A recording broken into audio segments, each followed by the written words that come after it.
So this is, I believe, part 3 of Deprogramming a Good Girl. So you know what you get, you know what has happened. I think one of the hardest parts about the deprogramming that you go through from a reformed good girl, it is acknowledging the blemishes. You know, when we have blemishes, oftentimes we're told by society to cover them up. We're told to hide your scars, hide the hyperpigmentation, hide the things that you've been through so people can't see it. You're sold products to cover up, whether it's makeup or whatever. But one of the things that I think as a good girl you learn how to do is use your, maybe it's just me, is use your titles and your accolades and your achievements as a form of covering up. Those are the things that shine the most in people's eyes, is the things that you wanted people to see you doing, the things that garnered you attention. And a lot of times, those are the things that cover up the blemishes. And when I talk about blemishes, maybe it's for you, maybe it's for me.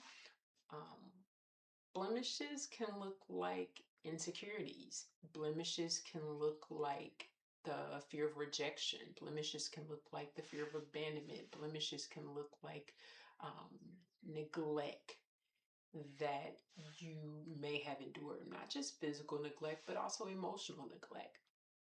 Blemishes can look like all those things that you want to hide from people, you want to cover up. And we use the accolades, we use the titles, we use the success, quote unquote, of a good girl to cover up what we're actually going through on the inside. And for me, for many years, my cover up looked like the accolades, it looked like the titles. Um, and what most people didn't know is that on the inside, as a teenager, I was struggling. And even into my 20s and 30s, I was struggling to find some resolve between the dichotomy of who I really was and who I wanted people to think that I was. And so I don't know what your blemishes may look like. I know what mine look like. But part of deprogramming is acknowledging the blemishes. But even as you acknowledge them, getting the help that you need. My help look like leaning on my faith in God, but my help also looked like going to therapy for the first time and then starting therapy back up. That's what my help looked like. So it wasn't a cover up anymore. It was meant to get the stuff out, the insecurities and the hurt and the pain out, to really establish a foundation for myself. And so that's what this journey is about, is establishing a foundation for myself. I don't know what your insecurities look like. I challenge you to figure yours out as I've figured mine out. But this is the journey of deprogramming a good girl. Because society tells us that we should strive to be the good girl. We were sold a bill of goods about how to carry ourselves. And, if we're totally honest, some of us look down on those who, didn't fit the bill. They just kind of, oh man, she's doing whatever. And she's just doing this thing. And she's out here in the streets and doing all these things and not doing what I'm doing. Right? But the thing that I look back at is that she may have been doing her thing, whoever she is in your life. She may have been doing her thing, but she was free. She was free, and you weren't. I know I wasn't.